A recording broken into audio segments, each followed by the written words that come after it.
여러분 안녕하십니까? 박상규입니다. 윤석열 대통령이 우즈베키스탄 일정을 시작하면서 중세 우즈벡 천문대의 천문표가 한반도까지 전해진 사실을 언급하며 K-실크로드 구상의 청사진을 제시했습니다. 의사들의 전면 휴진 전선에 균열이 생기고 있습니다.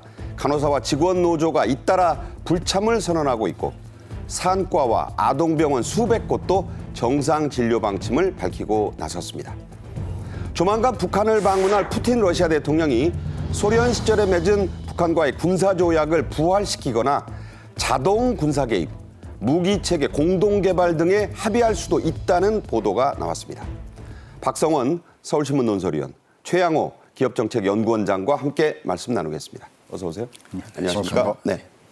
윤 대통령은 13일 우즈베키스탄의 수도 타슈켄트에 도착해서 2박 3일간의 국빈 방문 일정을 시작했습니다. 공항 도착 그리고 우즈벡 총리의 영접 장면부터 보시겠습니다.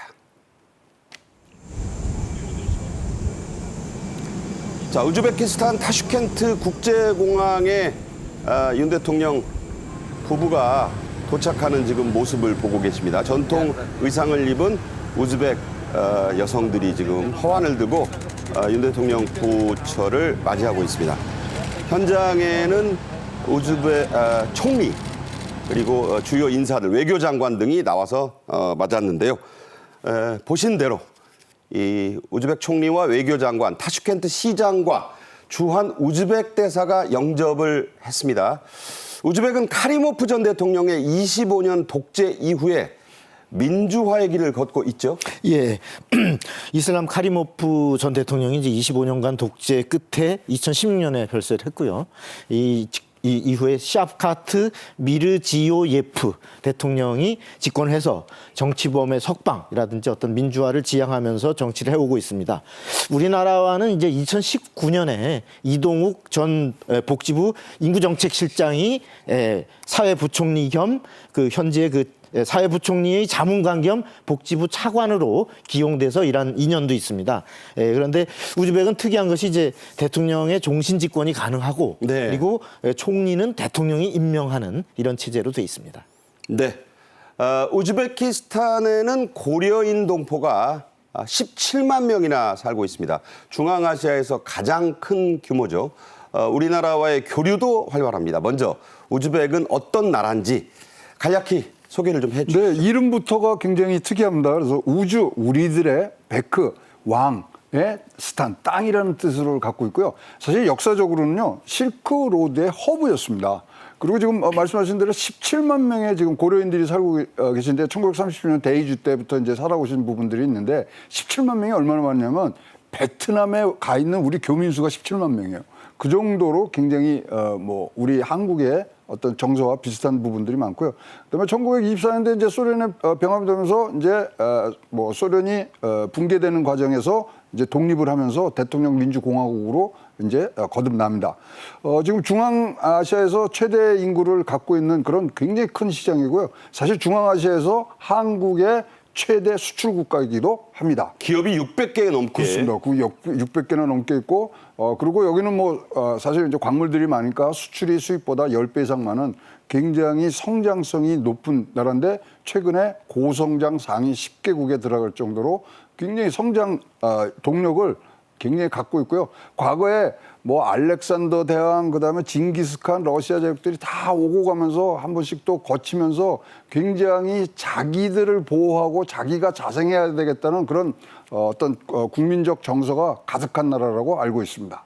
네, 우즈베키스탄은 중앙아시아 국가들 가운데서 우리나라와 특별 전략적 동반자 관계를 맺고 있는 네 나라 중 하나, 중앙아시아에서는 유일한 나라죠? 예, 그렇습니다. 그 중앙아시아에서는 우리나라와 유일하게 특별 전략적 동반자 관계를 2019년에 체결을 해서 관계를 이어오고 있고 92년 소련 붕괴 바로 다음에 수교를 한 이래 지금 현재 교역액이 지난해 현재 24억 6천만 달러에 육박하고 있습니다. 그래서 윤 대통령도 이번 방문에서 자동차, 에너지, 가전, 섬유 등의 양국 간의 협력에 확대해온 것을 평가하면서 앞으로도 에너지 인프라 등의 다양한 분야에서의 내실 있는 관계 발전을 희망한다라고 밝혔습니다.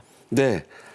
이런 우즈벡입니다. 윤 대통령은 카자흐에서 우즈벡으로 가는 전용기 안에서 동행한 기자단을 찾아서 일일이 악수를 하고 인사를 나눴습니다. 이 자리에는 얼마 전에 이 시간에도 저희가 보도해드렸습니다만 용산 대통령실 앞마당 만찬에서 뭐 김치찌개, 계란말이 기억나실 거예요. 덕담을 주고받았던 임신 중인 여기자도 있었죠. 네, 여기자분이 굉장히 이 저출산 그다음에 이 뭐 우리 어떻게 우리 국민들의 인구가 늘어나냐 관심이 많았던 이런 기자입니다.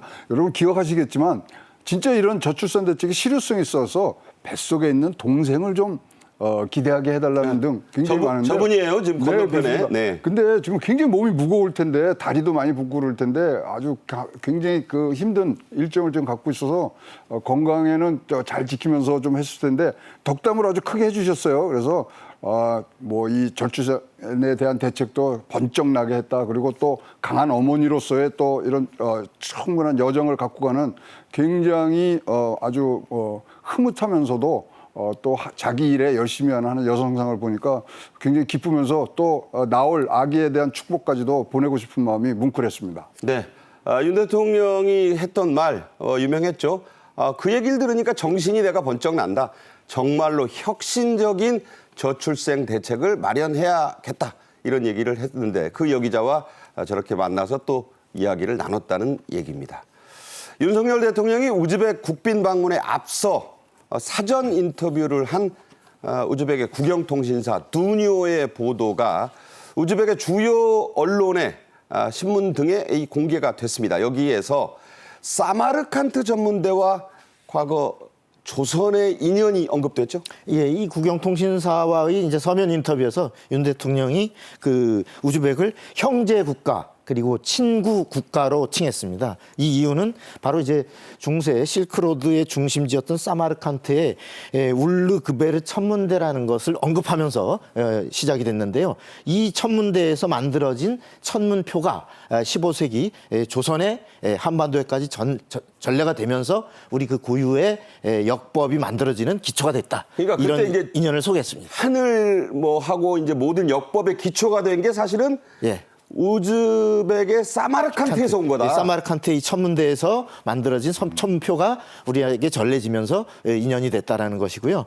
그래서 앞으로도 그 우즈벡과의 사이에 어떤 ICT 그다음에 AI 인공지능 반도체 그리고 R&D 분야의 협력 그리고 인적 교류를 강화해 나가겠다라고 하는 것과 그래서 양국이 첨단 과학 실크로드를 함께 만들어 나가길 희망한다. 이렇게 밝혔습니다. 네. 역사라는 게 참 아이러니합니다. 15세기의 인연이 벌써 사마르칸트에 있었다 이런 얘기예요. 오늘 또 15일 윤 대통령이 사마르칸트에 갑니다. 그 소식은 잠시 후에 더 자세히 짚어보기로 하고요. 윤 대통령은 수도 타슈켄트 공항에 내리자마자 고려인 동포들을 만나러 갔습니다. 올해는 우리 고려인 동포들이 우즈벡에 정착한 지 무려 87년이 되는 해입니다. 간담회 영상 함께 보겠습니다.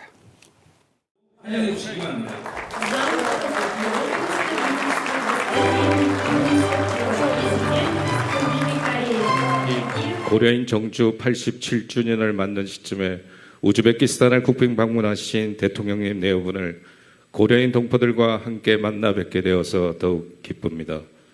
우리 대한민국이 우즈베키스탄과 손을 잡고 더 밝은 미래를 열어감으로써 동포 여러분께서도 더 큰 긍지와 자부심을 가지실 수 있도록 노력하겠습니다.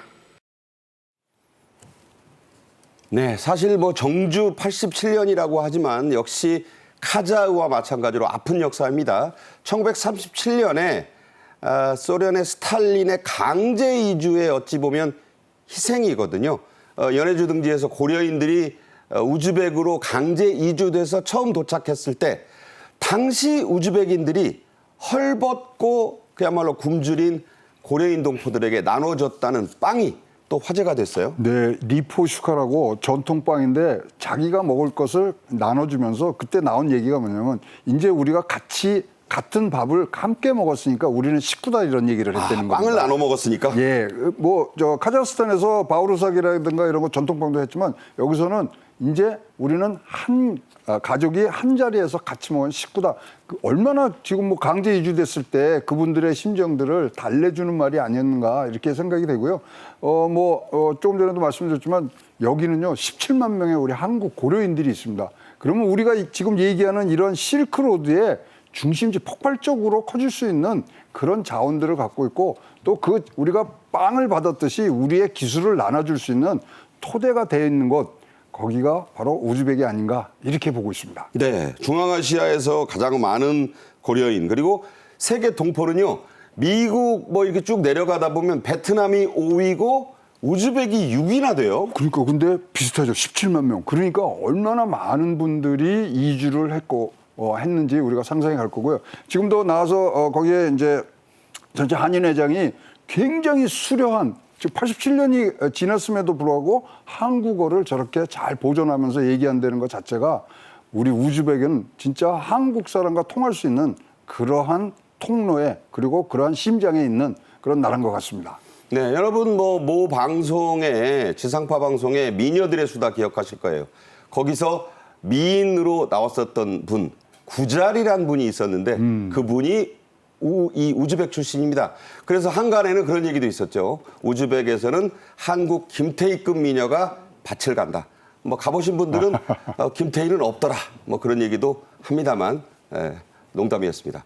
윤 대통령은 14일 마르지오예프 우즈벡 대통령과 정상회담을 갖습니다. 역시 핵심 광물 에너지 협력이 주 어젠다죠? 예, 오늘 그 정상회담에 이어서 이제 한 양국 비즈니스 포럼에도 참석하는데요. 역시 그 카자흐스탄과 마찬가지로 우라늄, 몰리브덴, 텅스텐과 같은 핵심 광물 공급망 협력이 초점이 되는 세일즈 외교를 이어갈 걸로 예상되고요. 그다음에 교통, 에너지, 인프라 수주를 지원하고 또 자동차, ICT, 바이오 협력을 강화해 나가는 내용들이 주를 이룰 것으로 예상됩니다. 아울러서 우즈벡에 대한 공적 개발 원조 ODA라고 하는 이것이 우리가 이제 3위의 공여국이기 때문에 앞으로 이를 더 강화해 나가면서 이를 통한 다양한 분야의 파생 협력을 이루어 나갈 것으로 그렇게 전망됩니다.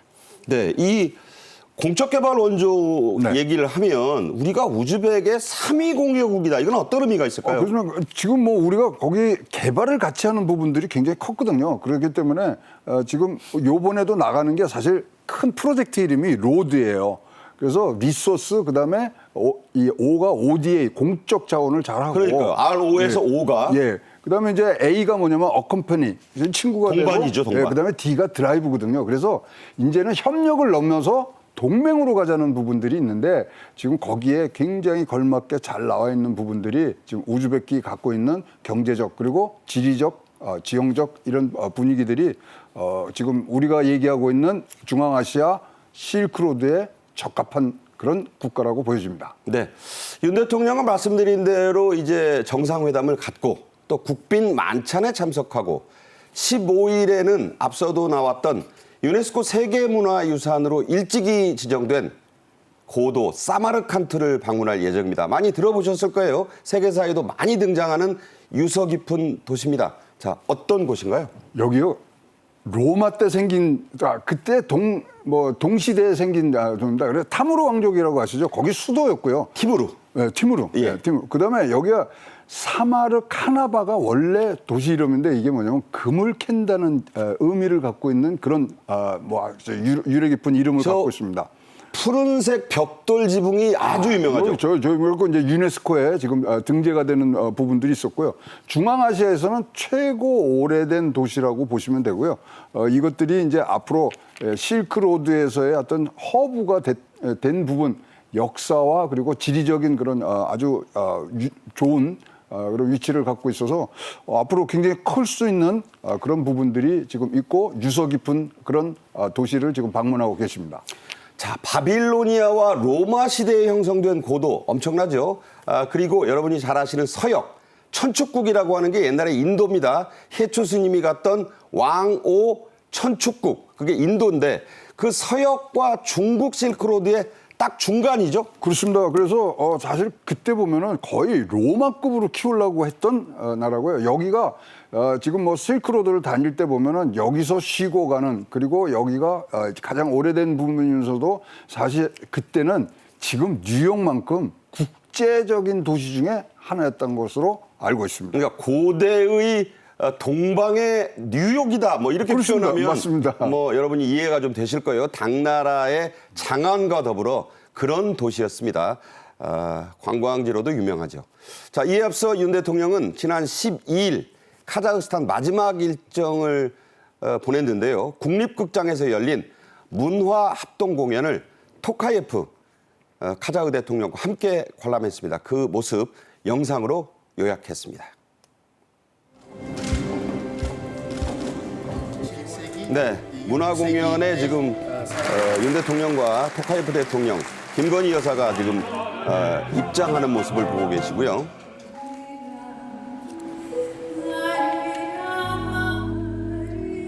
네, 나윤선 씨를 비롯해서 한 카자흐의 그 예술가들이 또 고려인 예술가들이 100명 넘게 참여한 아주 멋진 공연이었다고 합니다.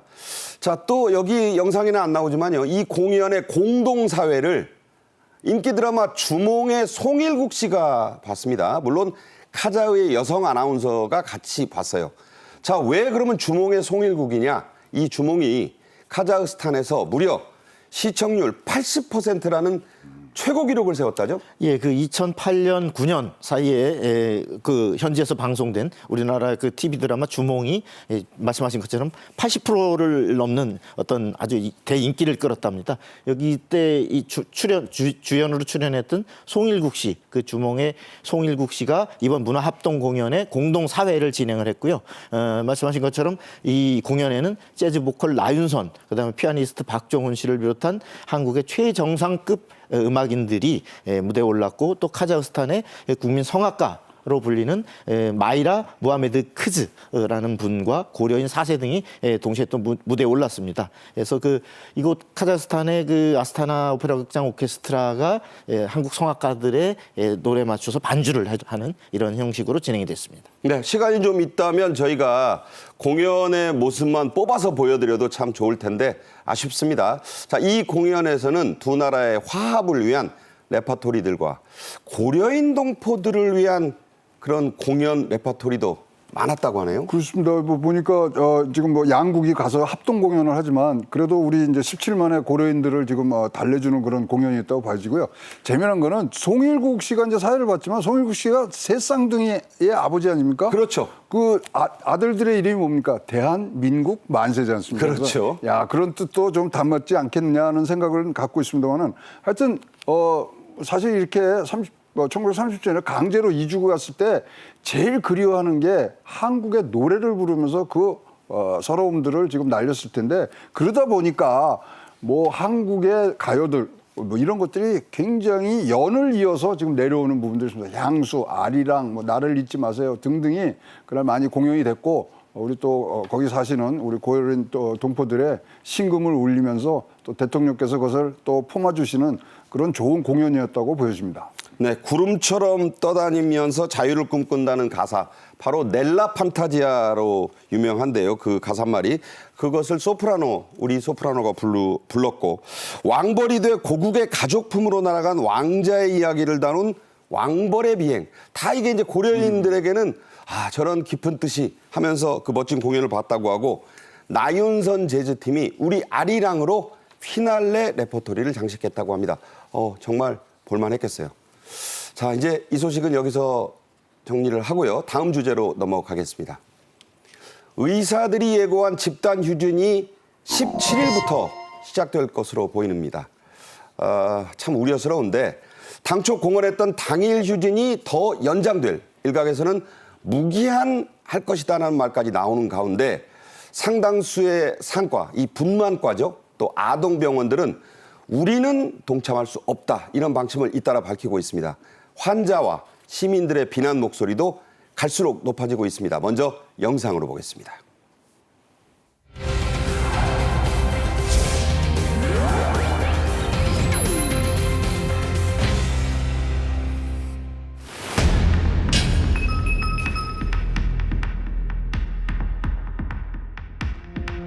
교수님 안 계시면은 바로 생명이 위태해질 수 있는 급박한 상황이 있는데도 그냥 바로 그냥 데모를 하신다는 건 회사원하고 다른 게 없으신 것 같아요. 우리가 데모해야 되는데 자기네가 데모하면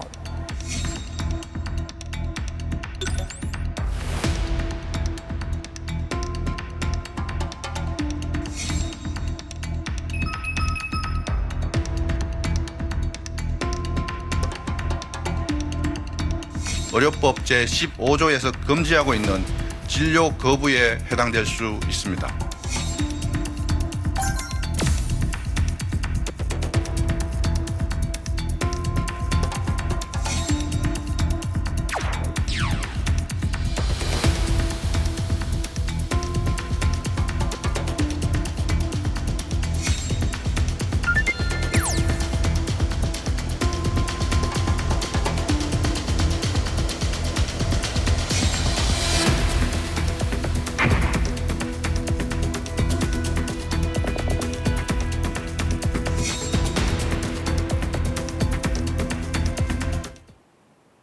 네, 참 걱정입니다.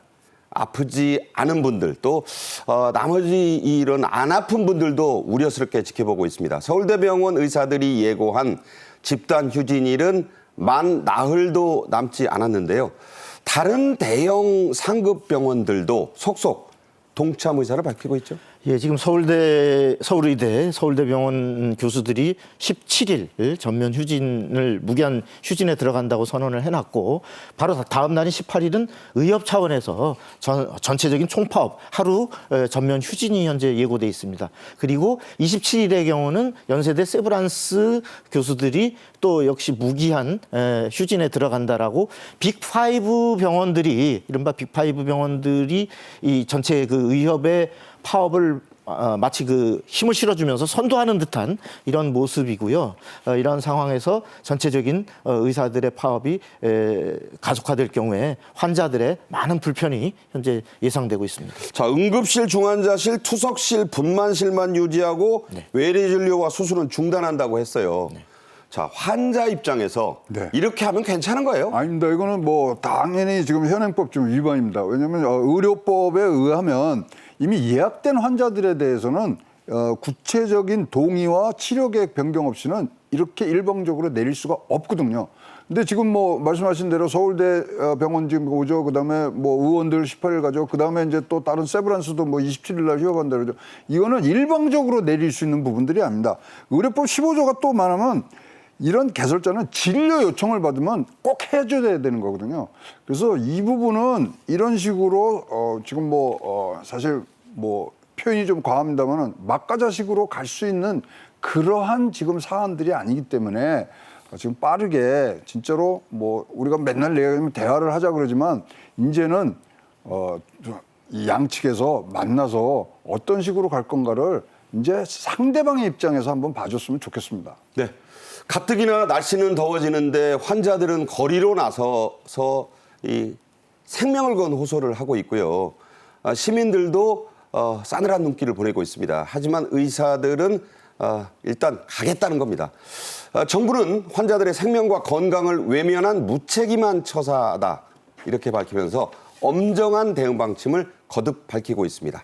직접 들어보겠습니다. 의료법 제15조는 의료인 또는 의료기관 개설자는 진료 요청을 받으면 정당한 사유 없이 거부하지 못하도록 규정하고 있으며 이를 위반할 경우 벌칙을 명시하고 있습니다. 정부는 국민의 생명과 건강을 최우선에 두고 비상진료 체계를 굳건히 유지하면서 불법 행위에는 엄정 대응할 것입니다. 네, 방금 들으신 대로 전병왕 통제관이 인용한 의료법 15조.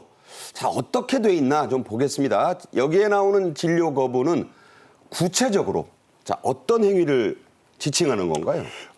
이제 이러한 부분들이 의료를 이제 진료를 거부하는 게 아까 말씀드린 대로 환자의 동의 없이는 일반 치료는 진료 거부거든요. 그럼 진료는 이 의료법에 의해서 진료를 어떤 특수한 예가 아닌다면 거부할 수 없다고 의료법에도 또 지금 나와 있기 때문에 이 부분들이 두 가지 현행법에 아주 굉장히 크게 벗어나는 지금 행동들을 하고 계시는 부분들이 있어서 이 부분들은 이런 식으로 탈법적인 부분들로 가는 것까지도 우리 국민들이 참고 있어야 되느냐. 이 부분들은 좀 이제 진짜로 탈출 뭐 그런 플랜들을 이제 잡으셔야 되지 않겠느냐. 국민의 건강을 담보로 이렇게 싸운다는 거는 국민들도 이제는 납득하기 어려운 지경까지 오지 않느냐 이렇게 보여집니다. 자, 의료법 15조 예약 환자의 동의가 없는 일방적 취소는 진료 거부다. 그에 따른 처벌이 명시돼 있고요. 또 중요한 거 의사의 구체적인 치료 계획 변경이 있어야 예약 취소가 됩니다. 그러니까 의사들이 뭐 이렇게 통보해가지고 예약 안 받겠어요 이렇게 되는 게 아니고 왜 이 환자는 치료 계획을 이렇게 바꿔야 된다라는 구체적인 내용을 통보해야 된다는 겁니다. 그 요건 거의 갖춰지지 않고 있습니다.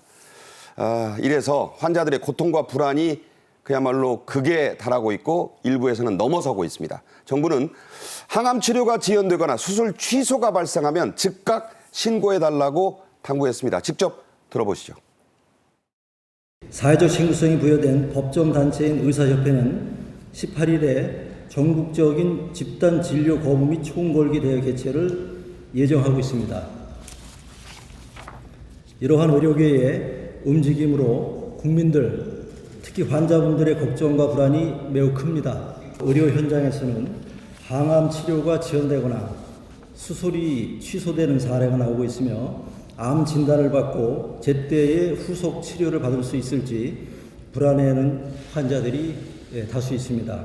만일 피해가 발생하는 경우 피해 신고 지원센터로 연락을 해주시면 정부와 지자체가 최선을 다해서 보호하고 지원하겠습니다. 난치성 암이나 루게릭병 같은 그 병을 앓고 있는 환자들은 목숨을 건 호소와 비판을 하고 있습니다. 본인이 루게릭병 환자인 한국 루게릭연맹 회장의 분노에 찬 호소, 이것은 대독자를 통했지만 많은 분들의 심금을 울렸죠? 예, 그 김태현 한국 루게릭 연맹 회장이라는 분이 이제 서울대병원을 찾은 중증 질환자들의 그 호소 기자회견에서 이렇게 밝혔습니다. 의사 집단들이 조직 폭력배와 같은 행동을 보고 죽을 때 죽더라도 의사 집단에 의지하는 것을 포기하겠다. 상당히 정말 마음이 아픈 얘기인데요. 이 28년째 이 루게릭병을 앓고 있는 분입니다. 이분은 휠체어에 탄 채 자신이 직접 이 입장을 크게 얘기할 수 없기 때문에 대독을 통해서 이러한 그 분노를 밝혔고요. 그리고 특권을 지키려 혼란, 무정부주의를 주장하고 있는 의사들을 용서할 수 없다라며 엄벌에 처할 것을 촉구를 했습니다. 예. 또 이 최장암 환우 회장의 말씀이 있었는데 이것도 상당히 아주 그냥 폐부를 찔러요. 예, 변인영 씨라는 분인데요. 이분 최장암 환우 회장은 우리가 아픈 걸 선택하고 싶어서 선택했느냐, 생명의 가치를 존중해야 될 것 아니냐라고 하면서 살다 보니 병을 얻었는데 치료할 기회마저 얻지 못하고 있다라고 탄식을 했습니다. 네, 자 여러분들도 마찬가지입니다. 저도 마찬가지입니다. 우리가 병을 선택할 수 없잖아요. 살다 보니까 병을 얻었을 뿐인데 자 이렇게 집단 유진하면 우리는 치료 기회조차 못 받고 도대체 어떻게 하란 말이냐. 여러분들 어떤 생각이 드시는지 모르겠습니다. 의사들의 현장 이탈로 큰 고통을 받고 있는 병원 직원들도 나서고 있어요.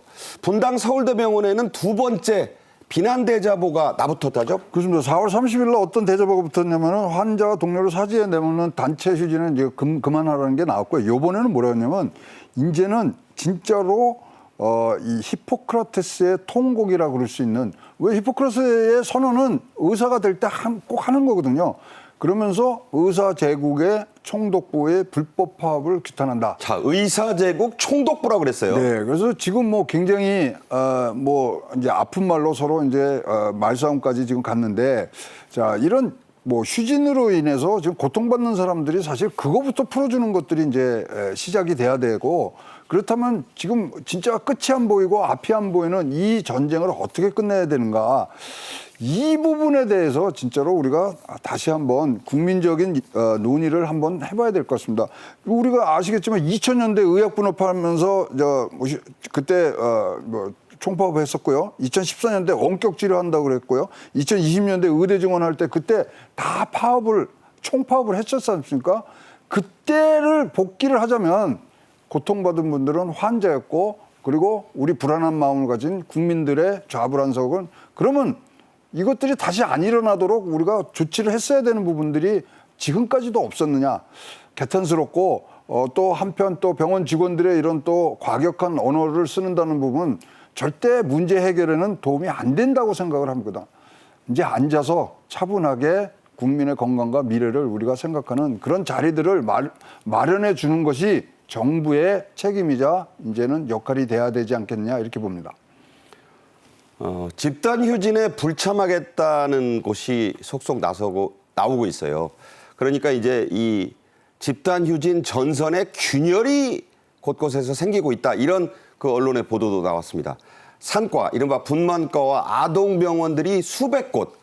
우리는 참여하지 않겠다 이렇게 얘기했죠. 예, 그 최용재 그 아동병원 협회장이란 분은 어떻게 입장을 밝혔냐면 의사들의 그 의협의 투쟁에는 공감을 하지만 당장 아이들 환자를 두고 우리가 갈 수는 없다.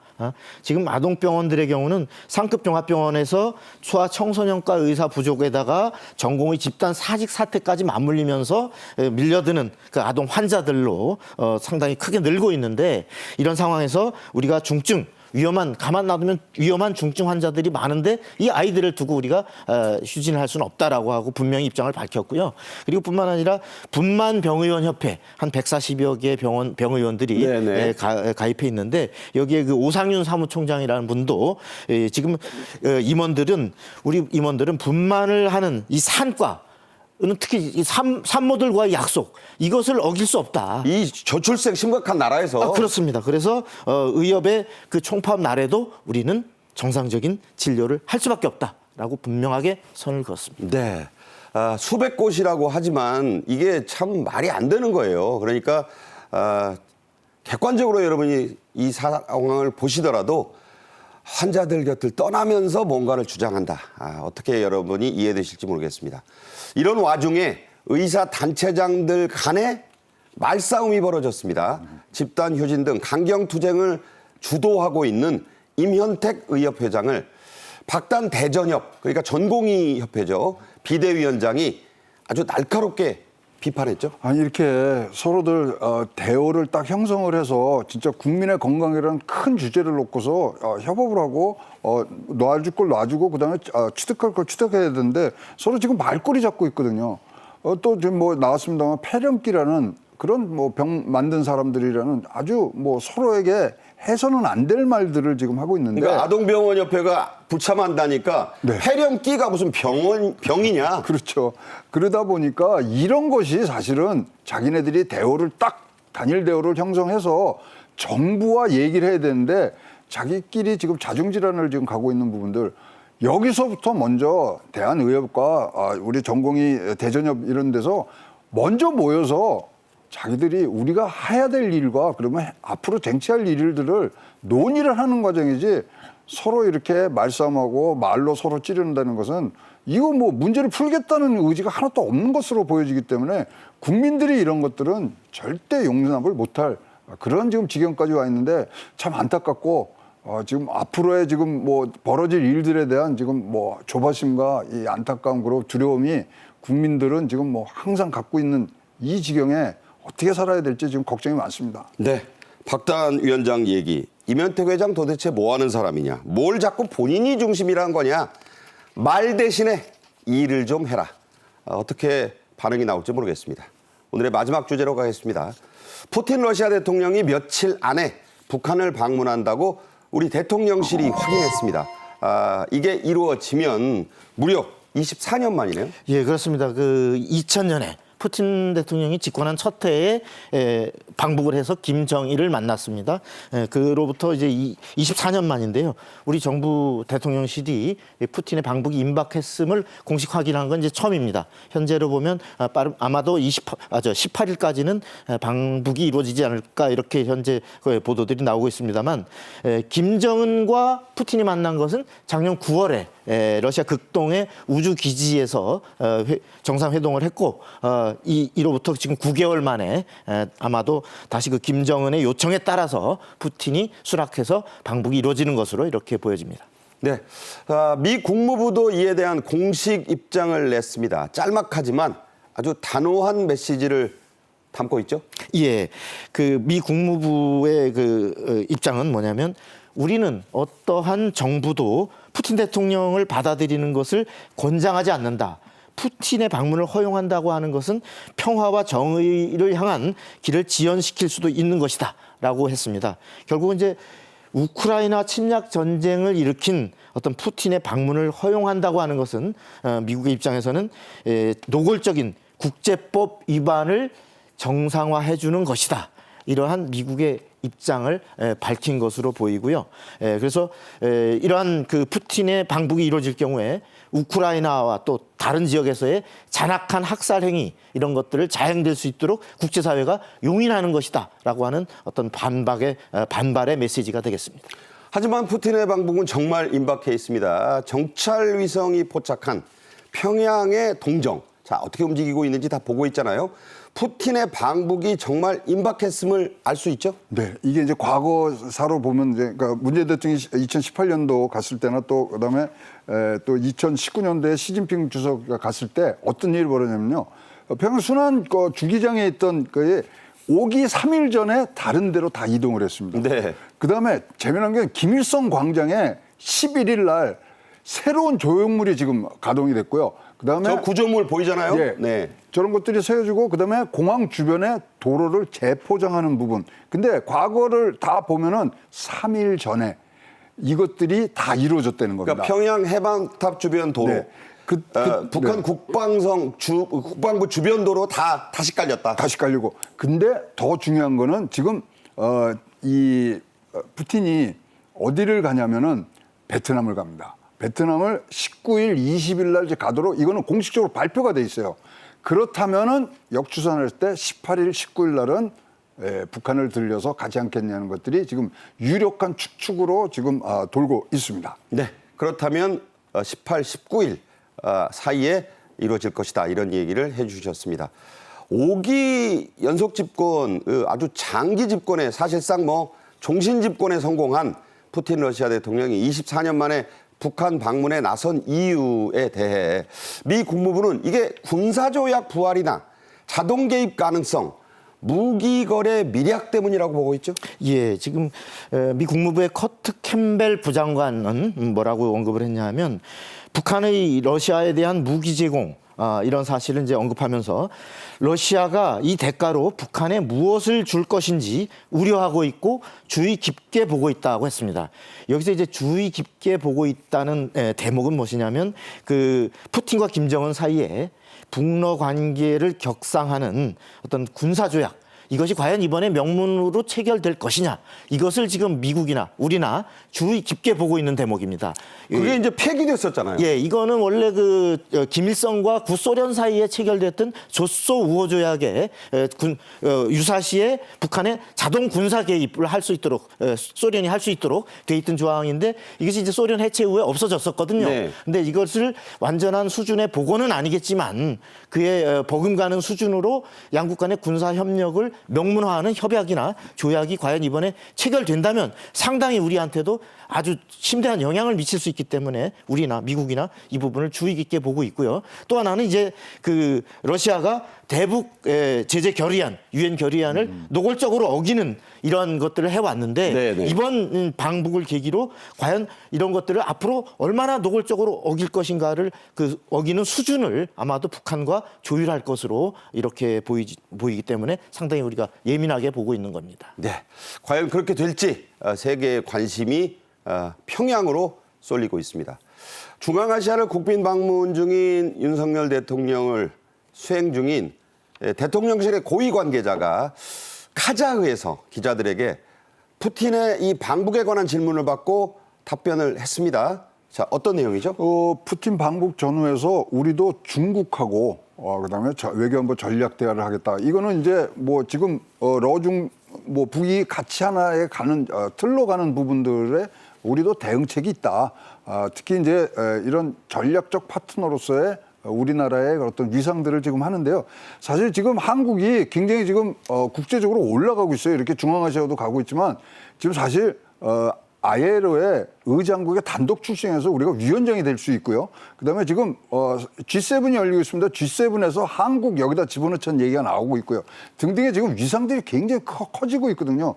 그런 부분들에 대한 지금 사실 어떤 어깃장을 놓는 듯한 이런 부분들인데, 자, 이것들은 우리가 주요 우방국과 같이 힘을 하면서 이 대책을 세워야 되는데, 아까 뭐 말씀해 주신 게 뭐냐면은 여기 조소 이 수교에 보면 군사가 자동 개입하기로 돼 있는 부분들을 지금 폐기한 거를 다시 복귀시킨다는 그 부분에 대한 지금 우리가 비상한 지금 관심을 갖고 보고 있는 관점 중에 하나라고 여러분께 소개드립니다. 네. 자, 북러는 밀착하고 우리는 중국과의 관계를 개선하면서 중앙아시아, 과거 친북이었던 국가들과 더 협력을 강화하고 있습니다. 긴박하게 돌아가는 한반도 주변의 외교 이 여러 합종연행 잘 지켜보셔야 될 것 같습니다. 박성훈 의원, 최양호 원장과 함께 말씀 나눴습니다. 잘 들었습니다. 내일 오전에는 한 주간의 핵심 이슈를 간추린 주간 정책인 이슈가 방송됩니다. 여러 번 예고해드린 대로 정책인 이슈는 6월 17일 월요일부터 오후 1시에 방송될 예정입니다. 많은 시청 부탁드리고 주말과 휴일 보내신 뒤에 저는 다음 주 월요일 1시에 여러분 찾아뵙겠습니다. 고맙습니다.